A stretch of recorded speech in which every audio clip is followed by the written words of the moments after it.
Unlock your future opportunities today. Seriously, if you're a young man living in the US, learning why and how to register for Selective Service online is a critical step you literally cannot afford to miss. Welcome to today's Explainer. We're going to walk through the exact steps, the core requirements, and some really crucial details you need to know to secure your eligibility for jobs, loans, and, well, a whole lot more. Let's get right into it.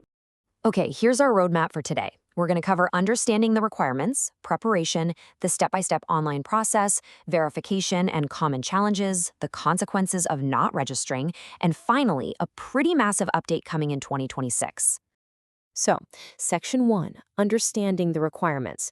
Who exactly must register? Before you even start checking boxes, it really helps to know that the Selective Service is an independent federal agency designed to ensure rapid military mobilization if there's ever a national emergency. So, who exactly goes into this database? Well, looking at the categories, the law is incredibly broad. The requirement applies to virtually all men residing in the United States between the ages of 18 and 25. And this includes U.S. citizens, dual nationals, and immigrants, whether documented or undocumented. Now, the system goes strictly by biological sex assigned at birth. That means individuals assigned male at birth absolutely must register, while those assigned female at birth are completely exempt. What about other exemptions? The major one is for lawful non-immigrants, so think international students on an F1 visa or temporary workers. But if you fall into that main demographic, you are required by law to register within 30 days of your 18th birthday. Moving on to Section 2, Preparation for Online Registration. The good news here, if you're organized, this whole process takes less than 5 minutes. Seriously, it's designed to be incredibly fast, provided you actually have the right materials right in front of you. Here's exactly what you need to gather before you open your browser. First, your 9-digit social security number. Second, your current domestic physical address or a P.O. Box. And third, obviously, your date of birth. Now, a quick aside, if you're an immigrant or a citizen who doesn't currently possess a social security number, you actually can't use the online portal. You're still required to register for sure, but you'll need to pick up a physical paper form that's known as SSS Form 1 at a U.S. post office and mail it in. But for everyone else with an SSN, keep listening because the online portal is definitely your best route. All right, Section 3, the step-by-step registration process. Let's see how this works. The process itself is highly structured. Step 1, open a secure web browser and navigate directly to the official government site at sss.gov/register. Step 2, you'll enter your biographical and contact data into the digital form. And step 3, you execute the final submit action. Seems simple enough, right? Well, let's look a little closer at the actual data fields, because they can be tricky. The architecture behind SSS Form 1 requires some incredibly strict formatting. For example, if you have a double-barreled last name, you cannot use hyphens or dashes. No way. You must separate your names with a single space. And punctuation, like periods, those are strictly forbidden in the first name and address fields. Also, when you enter that social security number and your phone number, it has to be a continuous numeric string, so no spaces, no dashes. Following these exact technical rules is literally the only way to get your registration cleanly into their database without kicking back an error. Now for Section 4, Verification and Common Challenges. You know, even when you follow the instructions perfectly, things can still go sideways. First up is a classic interface trap. At the very bottom of the online form, right next to the all-important Submit Registration button, is a Reset Form button. Whatever you do, do not click this by mistake. Selecting Reset Form instantly purges all the data you just carefully typed in. And nope, there is no Undo button. You'll have to start the entire process over from scratch, which is exactly as frustrating as it sounds. Another common challenge you might hit is an immediate rejection error. If you just recently received your social security number, you might encounter what's called an SSA synchronization delay. Basically, the Selective Service online engine automatically checks your data against the Social Security Administration's active records.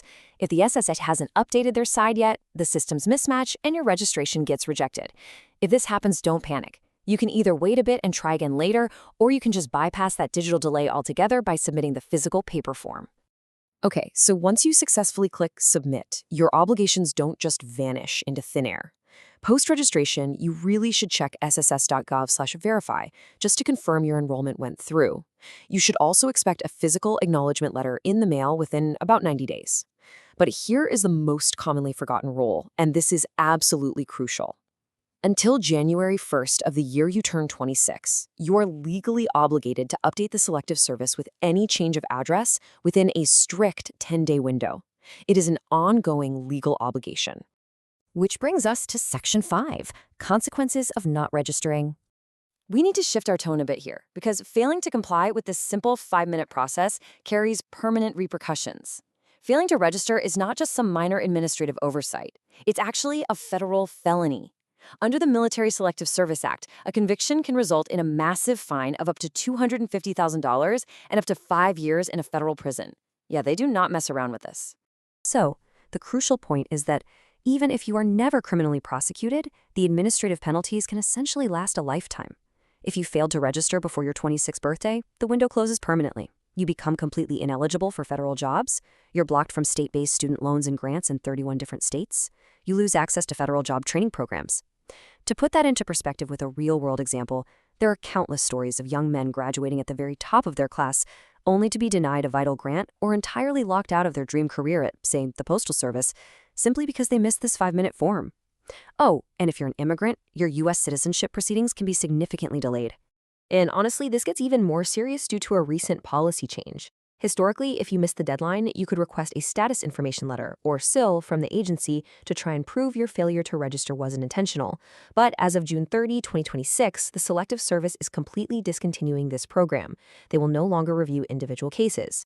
Instead, the burden falls entirely on you to compile evidence, like medical or immigration records, and convince individual employers or financial aid offices that your failure to register wasn't knowing and willful. It's a decentralized, highly difficult burden that you absolutely do not want to deal with. Finally, Section 6, the future of registration.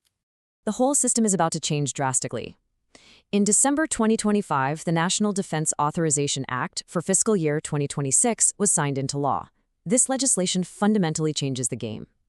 Starting December 18, 2026, the historical model of manual self-registration will be completely replaced by automatic state enrollment.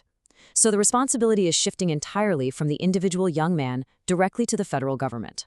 So how will they actually do it? Through automated data integration. As young men turn 18, the Selective Service will automatically pull and cross-reference data from the Social Security Administration, state DMVs, the Census Bureau, and the Department of Homeland Security. Administrators say this is necessary to fix declining compliance rates and save millions of dollars in marketing. However, it's worth noting that this shift has sparked some really intense debate. Privacy advocates are deeply concerned about the creation of such a highly integrated database tracking vulnerable populations, while peace advocates argue that automatic enrollment silently erases the option of non-registration as a form of conscientious protest. It's a major administrative shift with some very complex societal implications. Before we wrap up, I do need to read this important disclaimer. This explainer is for informational purposes only and should not be considered legal advice. Viewers are encouraged to consult the official Selective Service website or a legal professional for more detailed guidance. Which leaves us with one final question for you. Are you ready to secure your future? Registering for the Selective Service isn't just fulfilling a legal obligation. It's opening doors to opportunities that secure your education, your career, and your overall future. If you're in that 18 to 25 window, take action now. Thanks so much for joining me on this explainer, and I'll see you next time as we break down another complex topic together.